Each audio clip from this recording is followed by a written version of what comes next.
we talk about it every once in a while, how Tonight the power play can either mask a lot of your problems, or it can be like right now. Don't you feel like decline it?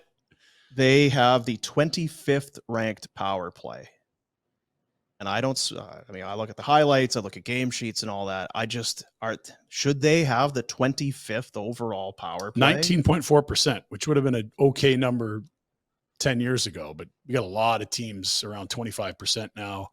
You look at their weaponry, just on skill set, they have everything you'd want. Anderson has got a bomb at the point. He won hardest shot in the American League when he was there. You've got an elite distributor in Huberdeau who doesn't look right, but is an elite distributor his whole career. You get the right-handed shot into Foley. You get a good net front in Kadri.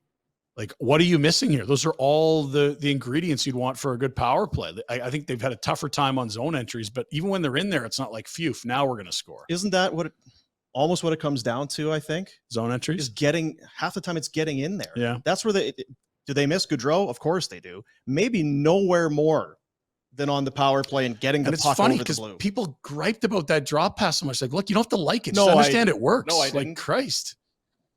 It worked. Enough with the bump back already. I'm tired of the bump back. I gripe about but I only gripe about it because it's relentless. And when you have a you got to team mix that it up a bit. plays Predictable. mix it up. Exactly. It's not about the bump. It's about, well, shouldn't you make the other team adapt to you a little bit if need be? Wasn't it Lindholm on the 4-on-3? He kind of drove in the zone as if he was going to curl and set up, and then blasted wide right around, I think it was McDonough. And then there was a clear break right in front, probably their best scoring chance of the night, you could argue. And that they didn't score there and then eventually did, and it got called back. But it's mostly on Kadri now. Yeah. And you need, I think, to Rhett's point, to not be predictable. Yes, the bump back works, but if you do it every single time, it's easier to defend. If it's only 2/3 of the time, it's like, oh boy, I got to watch out because he'll fake it and he might go. Well, it can't be predictable, right? Given the other, the guy that's bumping the puck back, the option to make a read on it, because there are times where you see the bump back and it's like you could have just crossed the blue line and stood there. Like, you had the zone entry, just take it in, right? Like, oh no, we got to bump it back. Oh, okay. Now you give them a chance to re-attack it.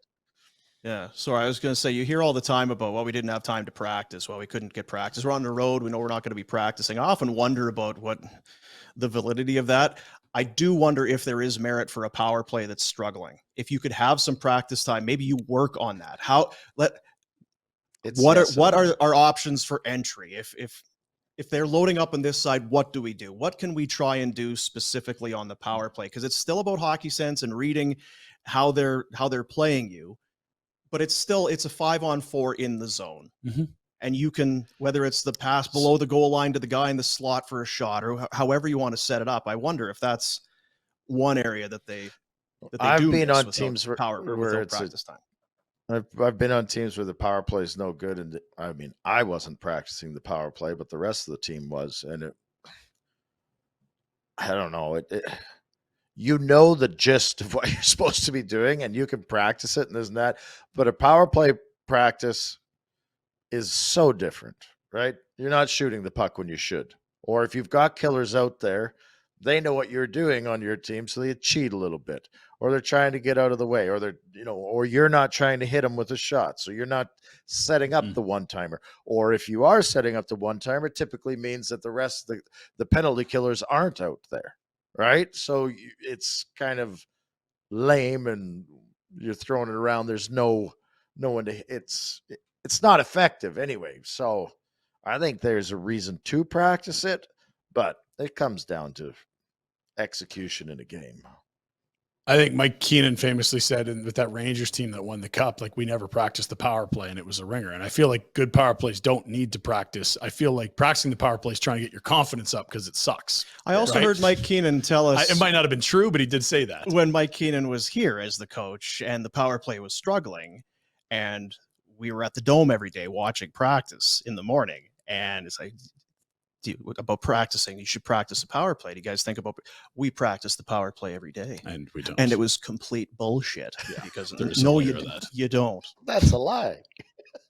Actually, that's not true. But do you? Anyway,